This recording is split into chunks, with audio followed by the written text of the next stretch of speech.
Hello guys, welcome to prologue to success. Imagine करिए कि आप किसी जेल में कैद हो जहाँ 24 घंटे आप पर गार्ड्स नज़र रखते हो। आपके आसपास लोग भूख से मर रहे हो। इस हालात में कई लोग दम तोड़ देंगे। पर आज मैं आपके साथ ऐसी ही एक रियल स्टोरी शेयर करने जा रहा हूँ कि कैसे एक आदमी अपने सबकॉन्शियस माइंड के पावर्स के यूज़ करके उस तरह की जगह से आज़ाद हो जाता है। डॉक्टर लोथर वॉन एक प्रतिभाशाली इलेक्ट्रॉनिक्स इंजीनियर थे। वर्ल्ड वॉर 2 के दौरान उन्हें सोवियत कंसंट्रेशन कैंप में बंद कर दिया गया। वे अपनी आज़ादी की ओर भाग निकलने का सारा श्रेय अपने अवचेतन मन की शक्तियों को देते हैं। डॉक्टर लोथर वॉन रशिया के एक कोल माइन में कैदी थे। उन्होंने जेल में अपने चारों तरफ लोगों को मरते देखा था। क्रूर पहरेदार दम्भी अफसर हमेशा उन पर नजर रखते थे। थोड़े से मेडिकल चेकअप के बाद हर कैदी के कोयले का कोटा तय कर दिया जाता था और अगर कोई अपना कोटा पूरा नहीं कर पाता तो उसे मिलने वाले थोड़े से राशन में भी कटौती कर दी जाती थी और कुछ समय में वो कब्र में पहुंच जाता था। डॉक्टर लोथर वॉन वहाँ से भाग निकलने पर ध्यान देने लगे। वह जानते थे कि उनका अवचेतन मन, उनका सबकॉन्शियस माइंड किसी न किसी तरह कोई रास्ता खोज ही लेगा। जर्मनी में उनका घर तबाह हो चुका था, उनका परिवार मिट चुका था, उनके सभी दोस्त वॉर में या तो मारे जा चुके थे या तो कंसंट्रेशन कैंपों में कैद थे। उन्होंने अपने अवचेतन मन से कहा, मैं लॉस एंजल्स पहुंचना चाहता हूं और तुम्हें रास्ता ढूंढना है। उन्होंने लॉस एंजल्स की तस्वीरें देखी थी। उन्हें कुछ सड़कें और बिल्डिंग अच्छी तरह याद थी।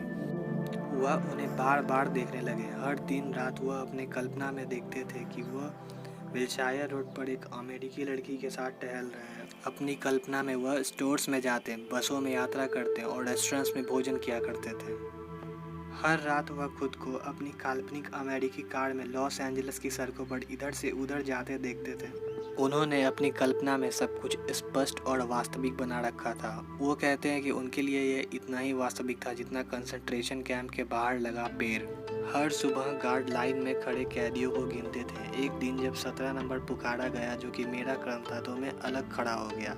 इस बीच गार्ड को किसी ने 1-2 मिनट के लिए बुलवा लिया और वापस लौटने पर उसने गलती से अगले आदमी को 17 नंबर के रूप में गिन लिया। जब शाम को कैदी लौटे तो उनकी संख्या पूरी निकली।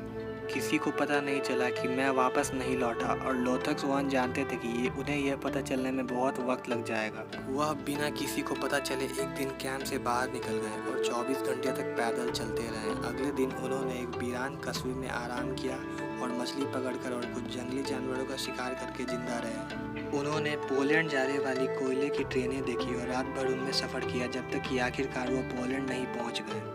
एक शाम पैलेस होटल लुसीन में उन्होंने एक अमेरिकी आदमी और उसकी पत्नी से बात की। उस आदमी ने उनसे पूछा कि क्या वह उनके घर सेंटा मोनिका कैलिफोर्निया में गेस्ट बनना चाहेंगे।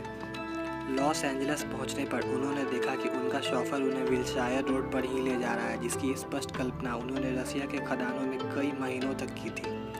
उन्होंने उन इमारतों और सड़कों को पहचान लिया था जिसे उन्होंने अपने मन में कई बार देखा था। उन्हें ऐसा लग रहा था कि वह पहले भी लॉस एंजल्स आ चुके हैं।